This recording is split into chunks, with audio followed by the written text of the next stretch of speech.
વિલોપ કહેવાય. હવે એ એટલી સજ્જડ ને ભયંકર રીતે લાગુ કરવામાં આવતી પહેલા એને એટલું બધું નુકસાન કર્યું. તમને કલ્પના કરી શકો છો કે ગુજરાતમાં જે ભંગી લોકો છે એ કોણ છે?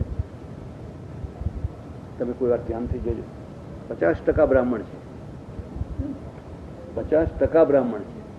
કેમ કે વ્યવસ્થા એવી કરી કે મા બ્રાહ્મણી હોય અને બાપ જો શુદ્ર હોય તો એની પ્રજા ચાંડાલ થાય.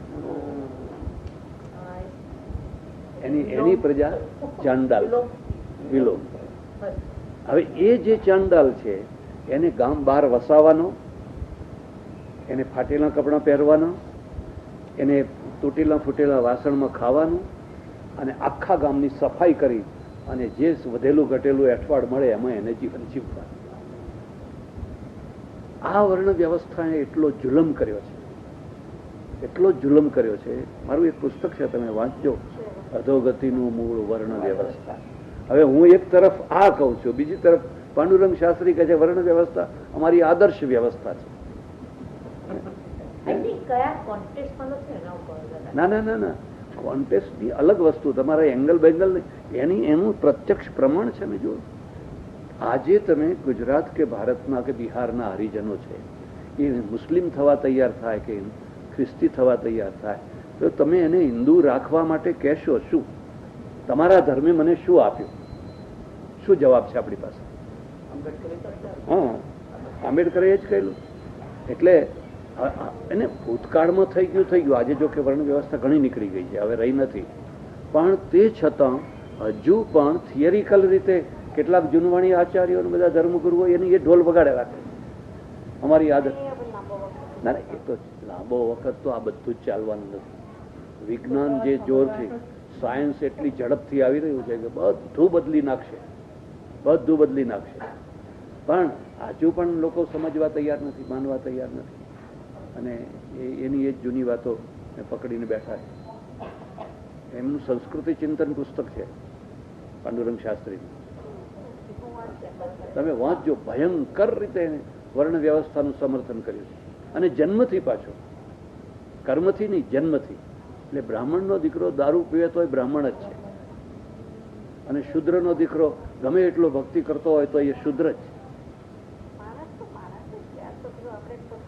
બરાબર છે, બરાબર છે.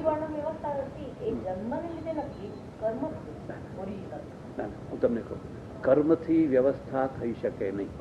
દયાનંદ કહું તમને, દયાનંદ સરસ્વતી થયા, એમણે પહેલી ક્રાંતિ કરી અને એમણે કહ્યું કે આ આખી વ્યવસ્થા જન્મથી નહીં પણ કર્મથી, અને એની બહુ સારી અસર થઈ.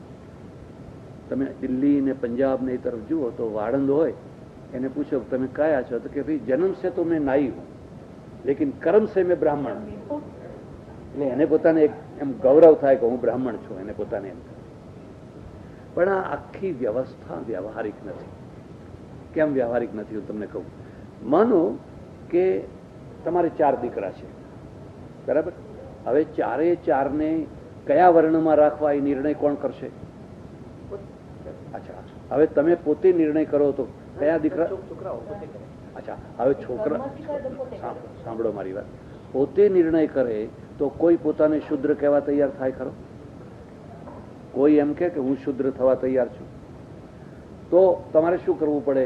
જેમ પરીક્ષાઓ લેવાય છે એમ પરીક્ષાઓ લેવાય અને કહું ધીરજ રાખો, અને પછી કે ભાઈ આ શુદ્ર છે, આ ફલાણો છે, આ ફલાણો છે, આ ફલાણો છે. હવે આપણે કર્મ પ્રમાણે ગોઠવું. માનો કે તમારો એક દીકરો શિક્ષક થયો, અધ્યાપક થયો, ભણાવે છે, આપણે એને બ્રાહ્મણ બનાવ્યો. બીજો દીકરો સોલ્જર થયો, મિલિટરીમાં ગયો, આપણે એને ક્ષત્રિય બનાવ્યો. ત્રીજો દીકરો છે એ દુકાન કરે છે, ધંધો કરે છે, આપણે એને વૈશ્ય બનાવ્યો. ચોથો દીકરો છે એ કઈ નોકરી એવું તેવું કઈ કરે છે, એને આપણે શુદ્ર બનાવ્યો. બરાબર? પણ હવે પેલો સોલ્જર છે એ 10 વર્ષની સર્વિસ કરીને પાછો આવ્યો, એને 10 વર્ષની સર્વિસ પૂરી થઈ અને આવીને હવે દુકાન કરી, તો હવે એ 10 વર્ષનો પછી પાછો વૈશ્ય થઈ જશે, અથવા એને બીજી નોકરી કરી તો એ શુદ્ર થઈ જશે, અથવા એને ભણાવવાનું શરૂ કર્યું તો એ બ્રાહ્મણ થઈ જશે. અને માનો કે એ થઈ ગયો, એની ઘરવાળીને શું કરશો? એનો વર્ણ બદલે એની સાથે એની ઘરવાળીનો બદલે કે ઘરવાળી પાછી એનો વર્ણ જુદો હોય. આ વ્યવહારિક જ નથી, જરૂર જ નથી. એટલે મેં મારા વર્ણ વ્યવસ્થા પુસ્તકમાં લખ્યું આ અકુદરતી છે. ભગવાને વર્ણ બનાવ્યા જ નથી. તો ગીતાનો પેલો શ્લોક વારંવાર લોકો કે ચાતુર્વર્ણ્યમ મયા સૃષ્ટમ ગુણ કર્મ વિભાગશ. અર્જુન મેં આ 4 વર્ણની રચના કરી છે, પણ ગુણ કર્મ વિભાગશ એ નથી બોલતા પાછા, ગુણ અને કર્મોના વિભાગથી. એટલે આ જન્મથી શક્ય નથી અને કર્મથી શક્ય નથી. આ અનનેચરલ છે. એવી રીતે જ્ઞાતિ પણ અનનેચરલ છે, જાતિ નેચરલ છે. જાતિ અને જ્ઞાતિમાં ભેદ કર્યો છે.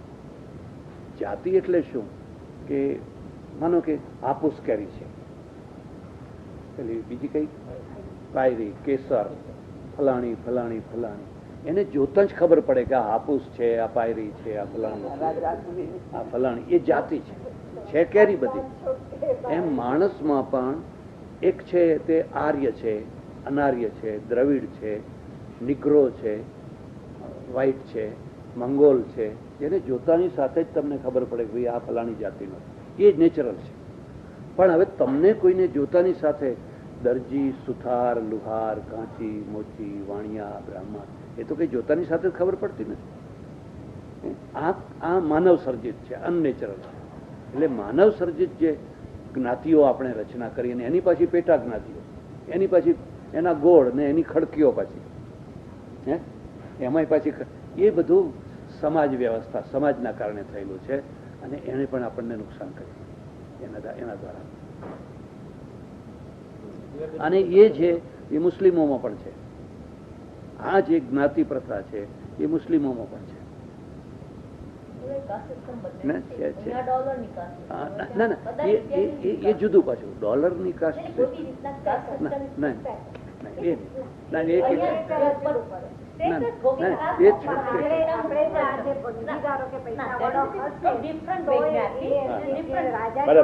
બરાબર. માનો ભાઈ, હું તમને એમ કહું કે એક માણસ જનરલ, મેજર જનરલ છે, એક સિપાહી છે, તો એમાં ભેદ રહેવાનો. એ જે ભેદ છે, પેલાનું પદ ઊંચું છે, આનું નીચું, બે એક સોફા ઉપર ના બેસે, પેલો આમ સેલ્યુટ કરીને ઉપર. એમ જીવનમાં પણ એક માણસ અબજોપતિ છે ને એક સામાન્ય બોય છે કે સફાઈ કરનારો છે, તો એ બેમાં ભેદ રહેવાનો. પણ એ અર્થભેદ છે. એ શાસ્ત્ર દ્વારા આવેલો નથી, એ વ્યવહારથી આવેલો છે અને કાયમ રહેનાર. કાલે આ બોય પાછો અબજોપતિ થઈ જાય તો એની સાથે બેસવાનો છે. એ સૌની એક ક્લબો હોય છે, સોસાયટીઓ હોય છે કે ભાઈ ઓફિસરો, પૈસાદાર, ફલાણા, એ સોસાયટી એવી હોય છે. પણ આપણે જે જ્ઞાતિ વ્યવસ્થા કરી અને એની સાથે રોટી વ્યવહાર ને બેટી વ્યવહાર જોડી દીધું, અને એની સાથે પ્રતિષ્ઠા ને અપ્રતિષ્ઠા જોડી દીધી. સૌથી વધારે આ મુશ્કેલી. હવે માનો તમે જ છો અને તમે હમણાં અમને કહ્યું ભાઈ વાણિયા છે, બરાબર છે, પણ મને એટલું જ કે વાઘરી છે. મને જ કે સ્વામીજી પહેલા વાઘરી હતા, શું મારી શું દશા થાય? અરે પણ એ કેવો કોણ, એટલો કેટલા ટકા એવો? બિલકુલ.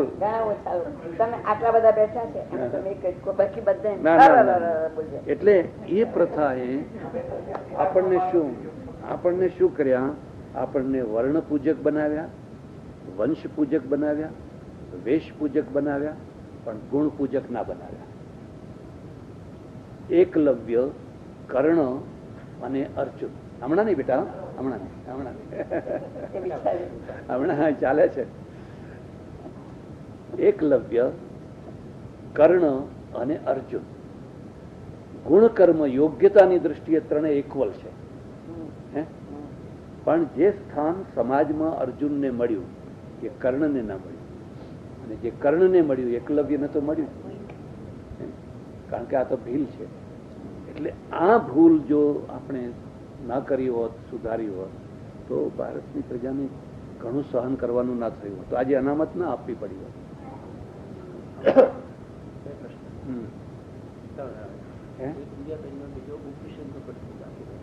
હા, એટલે જરા વાત સારી છે. એટલે વેદો છે એના વિશે જુદા જુદા 2 થી 3 હજાર અભિપ્રાયો છે. કોઈ એમ કે છે કે ભાઈ ઈસવીસન પૂર્વે 1,500 વર્ષ ઉપર એના મંત્રોની રચના થવા લાગી. બરાબર. મારું અંગત એમ માનવું છે કે વેદોની રચના થતાં 1,000 વર્ષ લાગ્યા છે. કેટલા? પહેલા આખું મુવમેન્ટ બહુ સ્લો હતો, હવે એકદમ ફાસ્ટ થઈ ગયું. પહેલા જે કામ 100 વર્ષમાં થતું એ કામ હવે આજે 5 વર્ષમાં થાય છે. આખી મુવમેન્ટ ઝડપ આવી ગઈ. એટલે પહેલા આ બધા આર્યો ઋષિઓ, આર્યોના શ્રેષ્ઠ પુરુષો, એ સિંધુ નદી અને પંજાબની 5 નદીઓના કિનારે રહેતા હોય ત્યારે આખો દેવવાદ હતો આખી દુનિયામાં. ગ્રીસમાં બધે જ કે વરસાદ લાવનારો દેવ છે, સૂર્યદેવ છે, ચંદ્રદેવ છે, ધરતીકંપ લાવનારો દેવ છે, બધા જ દેવો છે. એટલે આખી દુનિયા ઉપર દેવ પૂજા હતી અને દેવોને રાજી કરવા માટેના બલિદાનો હતા. આખી દુનિયા માંસાહારી હતી, આખી દુનિયા. આપણા ત્યાંના બધા માણસો બધા માંસાહારી હતા અને એટલે એ જે પોતે ખાતો કે કરતો હોય એ જ એની વિધિમાં અર્પણ કરે એ સ્વાભાવિક છે. એ બધું થયા કરતું હતું.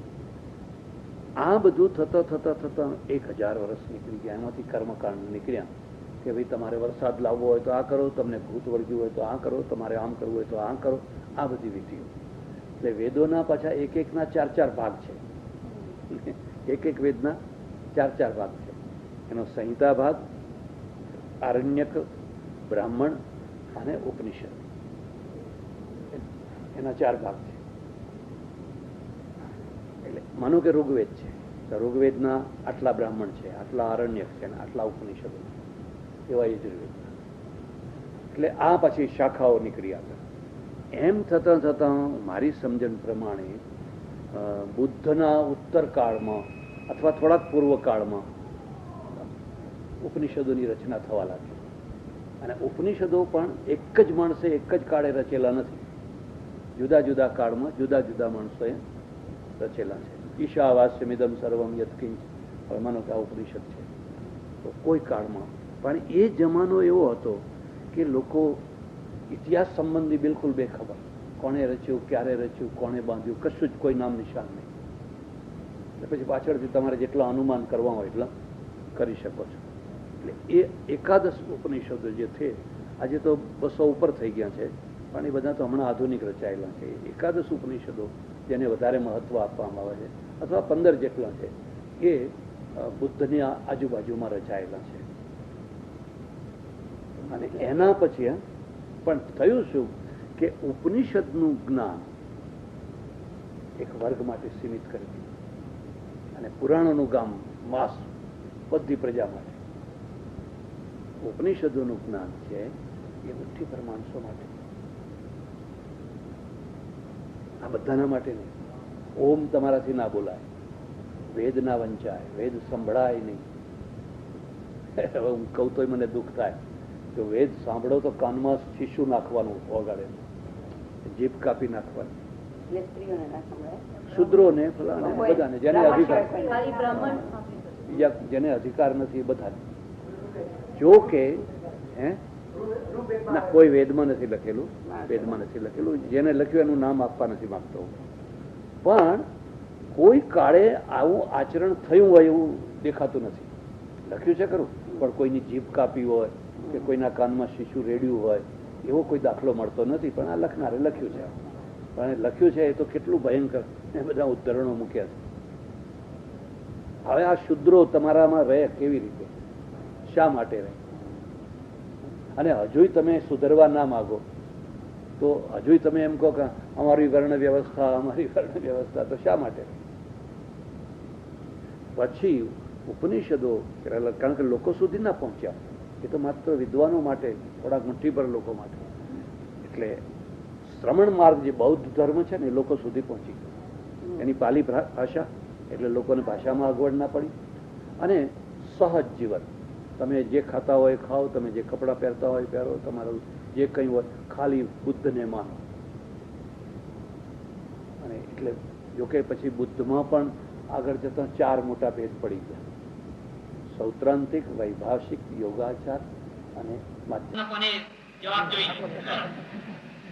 અચળના પાને જવાબ લખ્યા હોય જોઈ લે એટલે પછી હિસાબ સરળ થઈ જાય. હિસાબ તો સરળ થઈ જાય પણ એની બુદ્ધિનો વિકાસ ના થઈ શકે, એનો બૌદ્ધિક વિકાસ ના થઈ શકે. ત્યારે કેટલાક છોકરા એવા હોય કે પહેલા પુરુષાર્થ કરીને ગણિતને ગણે અને પછી છેવટમાં જઈને હિસાબને જુએ. આ ગણાત છે, બીજા છોકરામાં ના એનું સ્થાન આવે. એને કહ્યું મારે શાસ્ત્રોમાં કઈ જોવું નથી, હું મારી જાતે નિર્ણય કરીશ. તમને ટાઈમ મળે અને તમારો પૂર્વગ્રહ ન હોય અને થોડી સમજ શક્તિ હોય તો તમે આ ગણાતનું વૈશેષિક દર્શન વાંચજો. તમે જોજો કે એને કેટલી પોતાની પ્રતિભાથી નિર્માણ કર્યું છે. ઉપનિષદમાં જે લખ્યું હોય લખવા દો, મારે એનો વિરોધ નથી, પણ હું મારી જાતે નિર્ણય કરીશ. અને નિર્ણયો કરતા એમને જે નિર્ણયો કર્યા એ નિર્ણયોમાં આલોકનું કલ્યાણ અને પરલોકનું કલ્યાણ, બે કલ્યાણ એક સાથે એમને મેળવી દીધા. એમાં આલોકની ઉપેક્ષા ન કરવામાં આવી. આલોકનું કલ્યાણ કરવા માટે એમને નૈયાયિક શાસ્ત્ર છે, ન્યાય શાસ્ત્ર, એ ન્યાય શાસ્ત્રના પ્રમાણો લીધા. એમને કહ્યું ભાઈ વસ્તુનું પ્રત્યક્ષ, વસ્તુનો જે નિર્ણય થતો હોય છે એમને એમ નથી થતો હોય, એના માટે કઈક પ્રમાણ હોય છે. પ્રત્યક્ષ, અનુમાન, ઉપમાન અને શબ્દ અથવા શાબ્દ, આ 4 પ્રમાણો હોય છે. 4 પ્રમાણો લેવામાં આવ્યા. કોઈ વસ્તુ આપણને દેખાતી નથી એટલા માત્રથી એ વસ્તુનું અસ્તિત્વ નથી એમ ના કહી શકાય. એક કારિકા લખાવું છું, લખવી હોય તો લખી લેજો. અતિ દૂરાત સામીપ્યાત ઇન્દ્રિય ઘાતાત મનોનવસ્થાનાત સૌક્ષ્મ્યાત તદ અવિભવાચ. આટલા કારણસર વસ્તુનું અસ્તિત્વ હોય તો પણ એ વસ્તુનું આપણને ભાન ના થાય. એક કારણસર નહીં પણ આટલા કારણસર.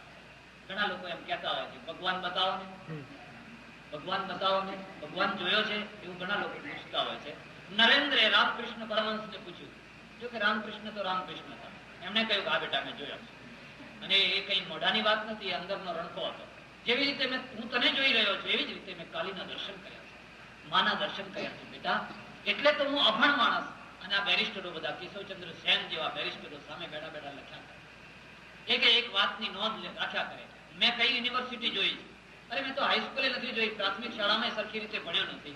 અને છતાં આ બેરિસ્ટરો કોઈ દાડો બેસતા હશે અને બેઠા બેઠા જયારે નોંધ લે છે, તને એમ નથી લાગતું કે હું કઈ મોઢાની વાત કરું તો આ લોકો કઈ ઉઠા પડાવવાની વાત હતી? તો હા, મેં જોઈ, પરમેશ્વરને જોયો છે. જેવી રીતે હું તને જોઈ રહ્યો છું એવી રીતે.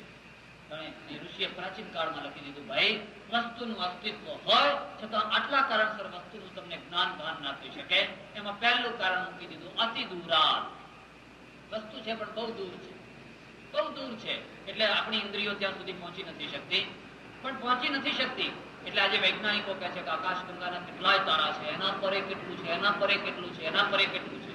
પણ કેટલું છે એ નથી, દૂરબીને નથી પહોંચી શકતું એટલું છે. નવામાં નવા સાધનો પણ એનો અંત નથી લઈ શકતા એટલું બધું છે. એટલે એને લખ્યું અતિ દૂરા સામીપ્યા, સમીપતાથી. વસ્તુ બહુ નજીક આવી જાય એટલે ના દેખાય, બહુ નજીક આવે એટલે ના દેખાય. તમારા ઘરમાં નજીકમાં કોઈ સંત રહેતો હશે એ તમને નહીં દેખાય, બહાર દોડશો ફૂલનો હાર લઈને, ફલાણું લઈને, પણ નજીકનો માણસ નહીં દેખાય. ઘરમાં પત્ની હોય ને દેવ જેવી હોય પણ એનું દેવ પણ નહીં દેખાય. પતિ હોય દેવ જેવો હોય એનું દેવ પણ નહીં દેખાય. નોકર હોય પણ નોકર દેવ જેવો હોય પણ એની મહત્તા તમને નહીં દેખાય. એ નહીં હોય ત્યારે તમને દેખાય. સામીપ્યા. અમે કાશીમાં રહીએ ને, કાશીમાં રહેનારા ગંગાજીમાં ભાગ્યે જ નાતા હોય છે. આ બહારના આવીને જ બધા નાય. એ કાશીના ઘાટ ઉપર રહેતા હોય તો ગંગાજીમાં ના જાય ને વિશ્વનાથના દર્શન કરવા ઓછા ભાગ્યે જ કોઈ જાય. બહારના લોકો ધક્કાધક્કી કરીને જાય અને નજીકના માણસને એનું મૂલ્ય નથી હોતું. પેલું જે નીતિકારે લખ્યું છે, ગાયનું સ્તન છે બાવલું, એમાં ઈતેડી છે, ઈતેડી એક જુઓને ઈતેડી છે. એ દૂધના સાગર ઉપર બેઠી છે પણ લોહી પીવે છે. એનાથી દૂધ નથી પી શકાતું, બાકી દૂધના સાગર ઉપર બેઠી. દૂધ પીનારો કોઈ બીજો હશે. એ દૂધના સાગર ઉપર બેઠી છે પણ લોહી પીવે છે. સમીપ્યા, બહુ સમીપની વસ્તુ. સમીપ હોવાના કારણે નથી દેખાતી હોતી. આંખમાં કંઈક પડ્યું, કંઈક કચરું પડ્યું, કંઈક પડ્યું એટલે તમે બીજાને કહો ત્યારે મારી આંખમાં જોજો શું પડ્યું છે. તમારી આંખ તો આખી દુનિયાને જોવે તો તમારા આંખમાં શું પડ્યું એ નથી દેખાતું કે ના નથી દેખાતું. આંખમાં નજીકમાં નજીક વસ્તુ છે પણ એ દેખાતી નથી, અનુભવ દેખાતી નથી. સામીપ્યા ઇન્દ્રિય ઘાતા. તમારી સામે વસ્તુ છે પણ વચ્ચે કંઈક પડદો આવી ગયો. આ ધરતીના નીચે ખબર નહીં શું છે, કદાચ સોનું દાટેલું હોય, કોલસો હોય, પેટ્રોલ હોય, કોણ જાણે, ખબર નહીં આ ધરતીની નીચે શું. પણ આપણે બેઠા છીએ, આપણને કઈ ખબર પડતી નથી. કેમ? ઇન્દ્રિય ઘાતા. આપણી જે ઇન્દ્રિયો છે એ અટકી જાય છે, ઉપરના સ્તર સુધી જઈને અટકી જાય છે, એ નીચે સુધી પહોંચી નથી શકતી. એટલે ઘણી વાર વસ્તુનું અસ્તિત્વ હોય પણ આપણી જે મર્યાદા છે એના કારણે એનું ઇન્દ્રિય ઘાતા મનોનવસ્થાના વસ્તુ છે, તમારા સામે છે, પ્રત્યક્ષ છે, પણ મન ઠેકાણે નથી. મન ઠેકાણે. સાસુએ કઈ ચૂંટણી ભરી છે, તમતમતું મરચું જેવું હોય ને મરચા જેવું એક વાક્ય કહી દીધું છે કે બહુએ કહ્યું છે કે કોઈએ કહ્યું છે, અને મન જેને ઉકળાટમાં ચડી ગયું, ઉદ્વેગ ઉદ્વેગ દડો આમ નાખો ને એટલે વેગ, અને પછડીને જે ઉપર આવે એનું નામ કહેવાય ઉદ્વેગ. વેગ સારો પણ ઉદ્વેગ ખોટો. એક વાક્ય એક ક્રિયા રૂપી જે દડો છે એક વાર તમે આમ ફેંક્યો, પણ ફેંક્યા પછી ઉછળીને પાછો આવે, અને પાછો આવે ત્યારે એનું નામ કહેવાય ઉદ્વેગ.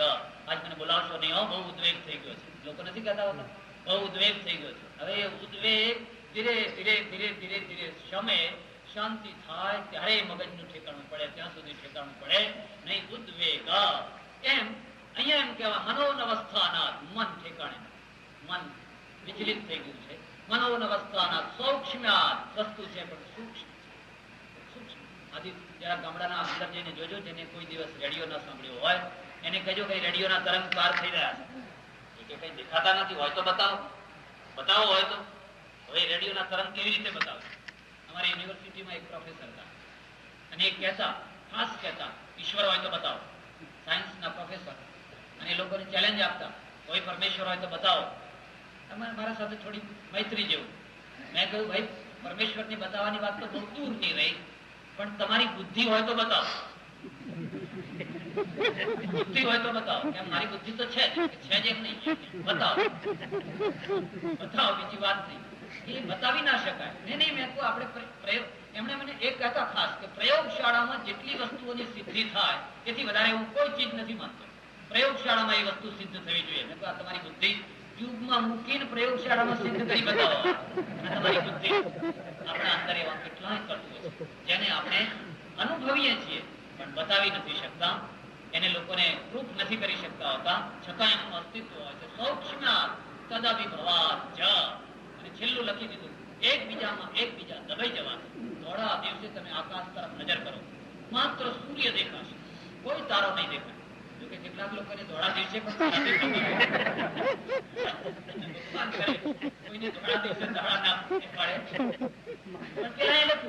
આકાશમાં નજર કરો, માત્ર તમને સૂર્ય દેખાય છે, પણ તારાઓનું અસ્તિત્વ છે.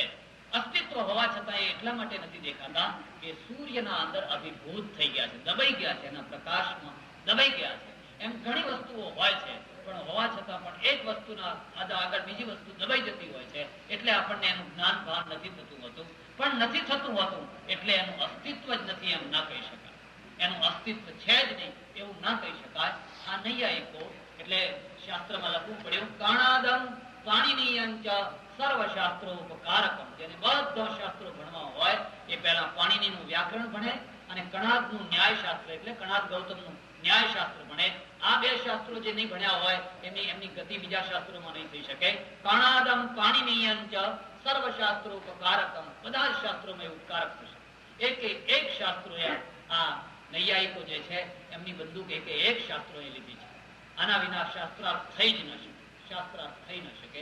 એટલું પ્રમાણ, એટલું સચોટ, પ્રમાણની સચોટતા, પ્રમેયની સચોટતા, પ્રમાતાની સચોટતા. ભલે એના સિદ્ધાંતને તમે માનો યા ના માનો, પણ એકને આનો આશરો લેવો પડેલો છે. કાળે કરી અને ભારતમાંથી જે બૌદ્ધ દર્શનની સામે જો જજુમનાર કોઈ મોટામાં મોટું દર્શન હોય તો આ નૈયાયિક છે. લોકો એમ માને છે કે શંકરાચાર્ય જજુમ્યા એ તો થોડા અંશમાં છે, સાચા અંશમાં તો નૈયાયિકો જજુમ્યા છે. પણ નૈયાયિકોના કોઈ સાધુઓ ના થાય.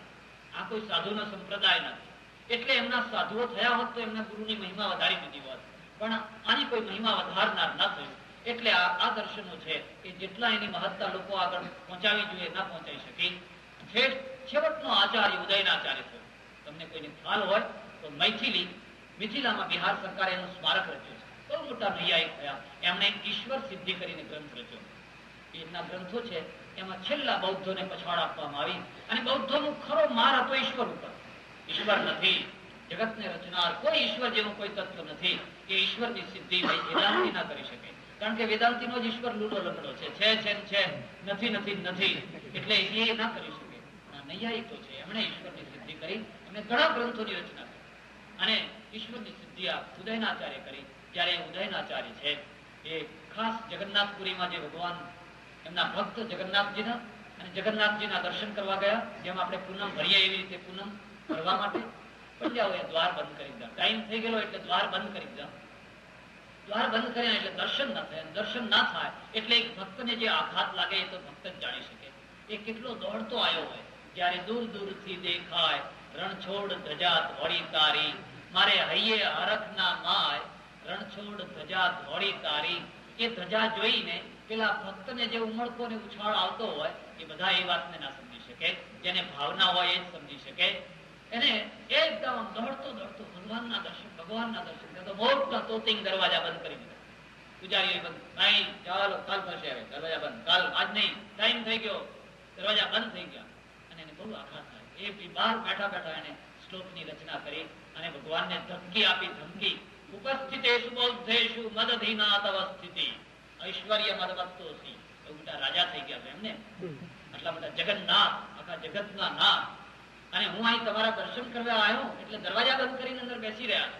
પણ યાદ રાખજો, આ ચોકની અંદર જયારે બૌદ્ધ પંડિતો આવશે અને એમ કહેશે કે જગતનો કોઈ નાથ નથી એવું જયારે કહેશે ત્યારે તમારી સિદ્ધિ હું કરીશ.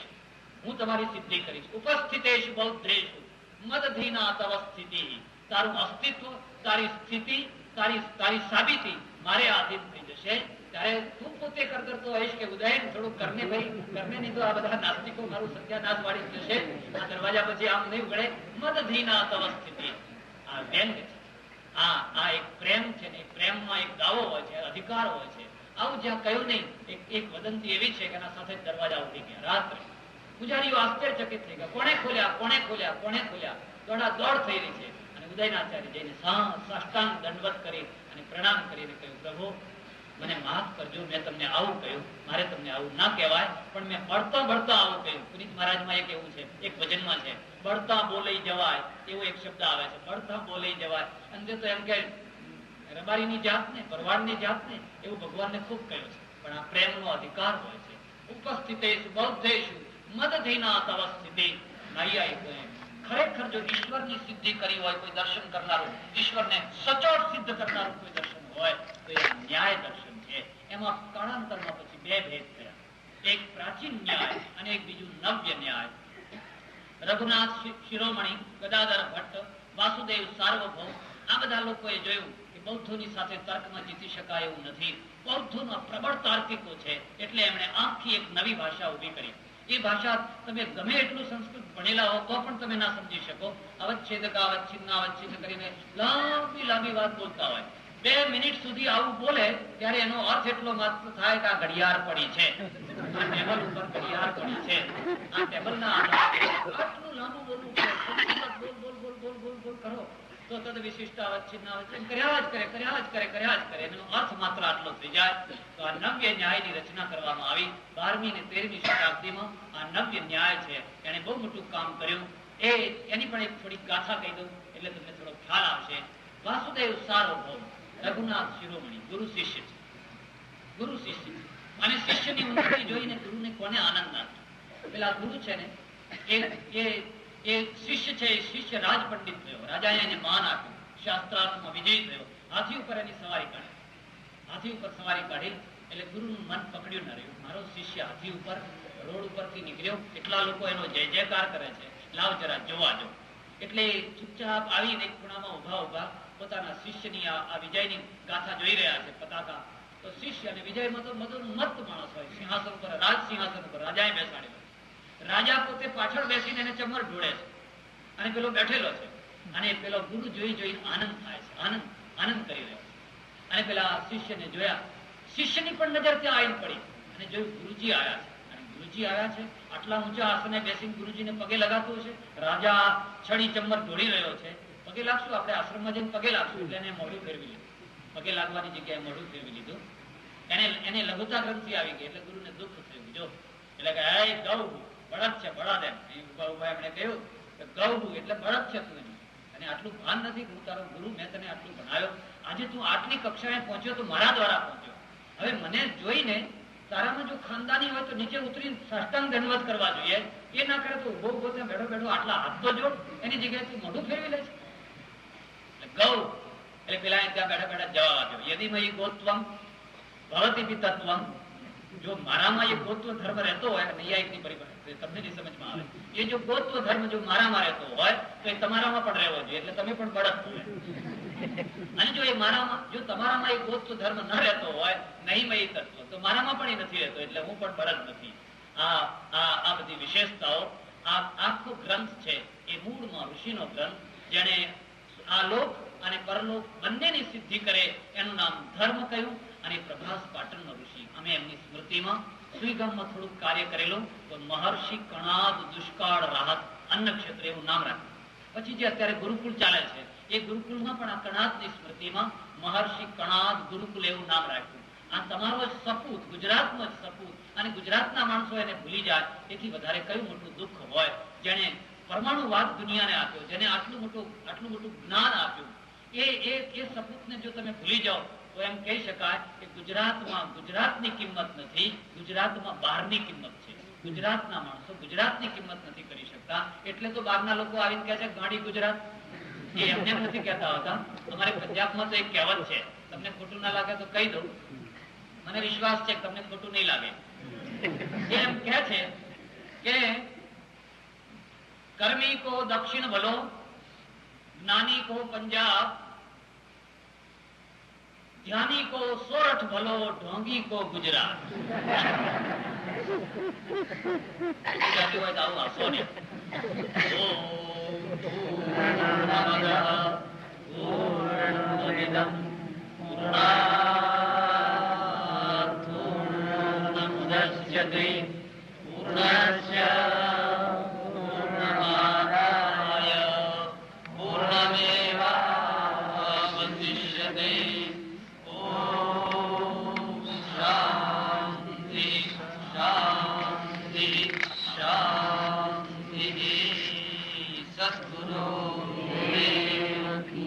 નમઃ